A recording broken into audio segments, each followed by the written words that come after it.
The world, make it a better place for you and for me and the entire human race. There are people dying. If you care enough for the living, make a better place for you and for me. This is why I grow a lot of heirloom zinnias, because they easily self-seed and will keep growing until we get the first frost in Garden Zone 8A. Right here in this box where I planted some seeds. The rest of the plants died off. Well, the original plants died off and self-seeded, and now I'm gonna have some beautiful blooms up until November. Yeah, I'm happy. 106 degrees to 76 degrees in one day. And look at my apple tree that's growing in a 40-gallon container with wood chips all around it. It's much bigger than it appears. Anyway, this apple tree thinks the season, can't hardly get it out. It thinks the seasons have changed because it's starting to bloom again. Wow. And you remember this one was produced about, I think, 15 or 16 apples this year. And look at it. It's trying to bloom again. Now, it won't make any apples. Here's another one. But it's wonderful to see that it is reacting to the change in the weather and that it is very strong and healthy. This is my muscadine vines. They are ready. This weekend we're gonna have to pick them because some of them are getting overripe. These are noble muscadines that I purchased 1-year-old vines. I think now this is the 3rd year. I purchased them at Ison's Nursery, and they're not as big as they're going to get. But remember, I'm an organic gardener, so I kind of like nature do his thing. But I will put more compost around them next season and give them a little bit more comfrey liquid fertilizer that I make from my comfrey plants. I just want to show you guys something that I think is absolutely beautiful. Here are the peas.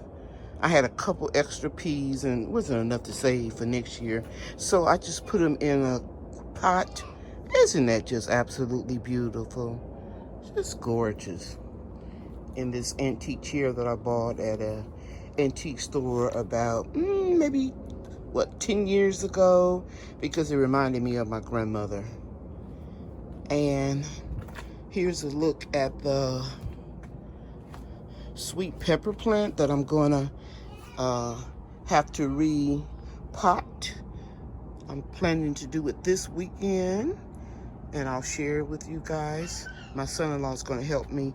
This plant will be 4 years old in January, and this one over here will be 2 years in January. I think I got that right, guys. But it's just prolific. It's just still putting on peppers. As you can see here, I saw some somewhere over here. But anyway, you can see the blooms right here. Here we go. I know I saw a pepper over there. Okay. And I just harvested most of the peppers off of this one. Now, here are peppers. Here a pepper. There's a pepper. Pepper everywhere. Now I'm gonna give you a look at my soursop apples. Here's the soursop trees. They are getting a lot of sun early in the morning and sun toward the middle of the day. But anyway, they're doing much better. One is on the floor and one is on the top of this little shelf right there. Not shelf, but little stand. They are doing fabulous. Look way up here, guys. It's just growing like crazy since I put them under the gazebo. I am so happy. And if you're new to my channel, I'm growing these because you can eat the fruit or the leaves, make it into a tea, and it'll eat up free radicals in your body. Free radicals that can cause cancer. I'm a cancer survivor, so I try to grow a lot of things for medicinal purposes. Yeah, soursop trees. By the way, January they'll be 3 years old. I started growing them from seeds that I purchased on eBay. One more thing about the pepper tree, you see that crack in that pot and the roots trying to come out? That's why I'm repotting it. I felt to say that and thought I'd just come back and show you that little grow room. Remember, I had to bring them in because the temperatures just got too hot outside. 105, 106. So they're looking good. So far, so good. No gnats. This is a kale. And they're kind of all labeled, you know. This is 1,000-head kale right here. Oh, that's just mustard. That's over there. Right here is 1,000-head kale. And here's curly kale. And then we've got mustard, red Japanese mustards, and more kale. I'm just going to pull some of them down so you can get a look about where they are.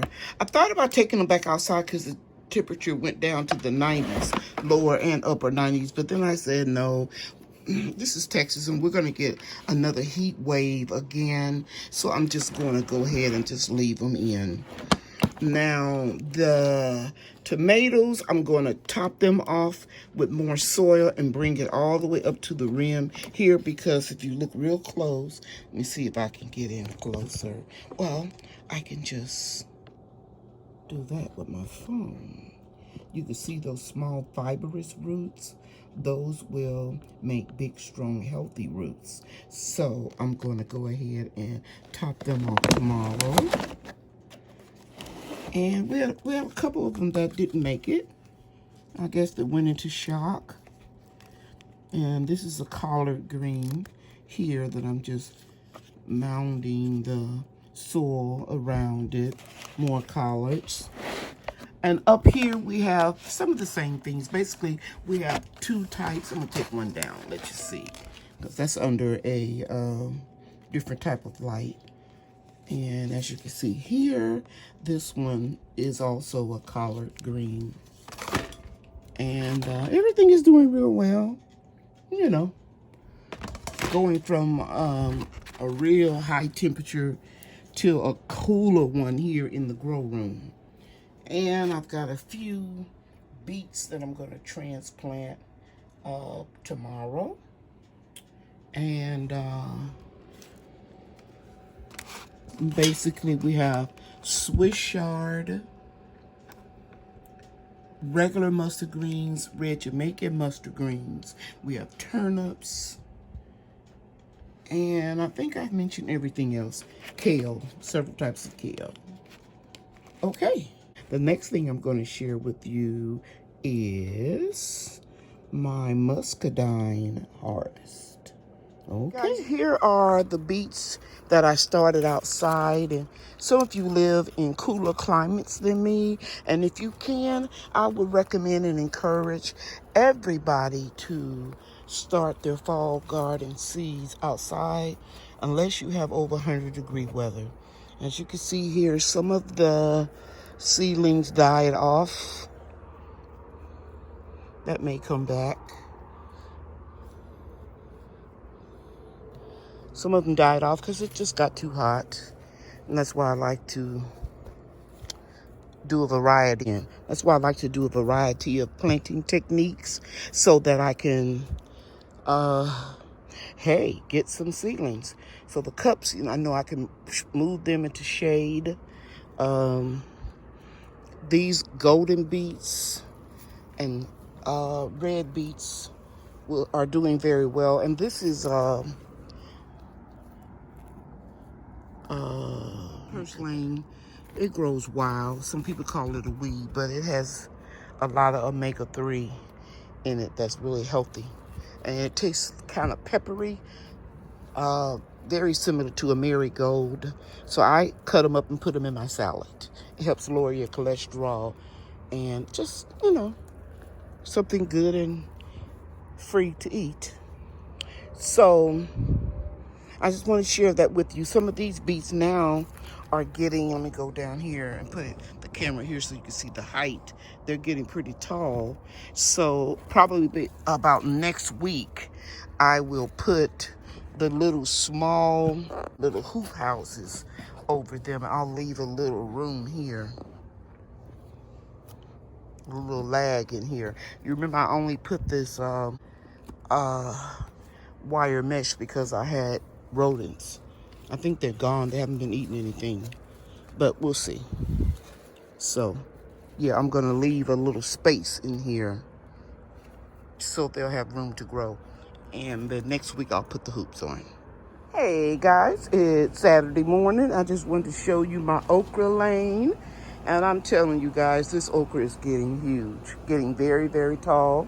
And I'm harvesting about 24 pods a day now. I harvested 24 yesterday. I harvest in the morning and then when the sun goes down. And I'm telling you, it just looks fantastic. I have my mask on this morning because, got a lot of allergies going on. So if I sound a little muffled, that's the reason. And look at the bee over there. Let me go closer. Inside of the Mexican petunia. Oh, it flew away. And that fig tree is, let me go back and minimize.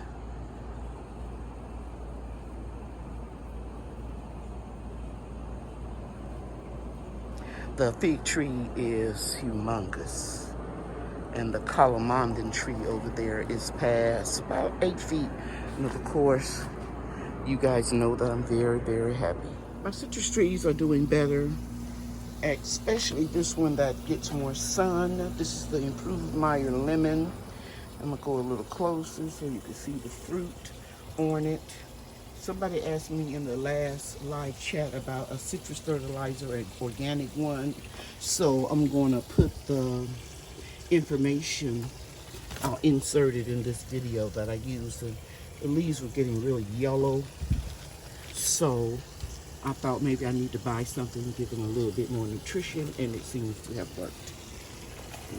Outside, we're taking the net off of the muscadines, and we're going to harvest them so we can make some wine. Okay, Bria, you come over here. You want to say good morning? Hi. Say hello, everybody. Hello, everybody. Okay, so we're going to pull some of the vines back and let you see those muscadines. I am so proud and so happy. All right. Rhea is doing a good job holding the box for her dad while he gets the grapes on top of the ladder. We have a teamwork effort going, right, Bria? Yes. What are you gonna say? Hi, guys. It's me, Bria. I'm picking grapes. Daddy's climbing on the ladder, getting grapes from there. Okay, we got a lot of grapes. What we're doing right now is there's a lot of grapes on the floor that On the ground? Yes. Yeah, we need to pick the ones off on the ground, and we have some in another box on the other side, outside the fence.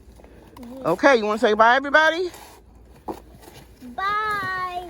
You didn't look in the camera? Okay. Bye. Okay, so we're inside in the beauty shop, and here are our muscadines, and there are more to be picked, but we got the majority of them off the vines. Each year, the harvest will be more prolific. Even the ones that are slightly turning green have a nice flavor to it, so it should be a good flavor. Some of them were overripe, and you can see they're drying out.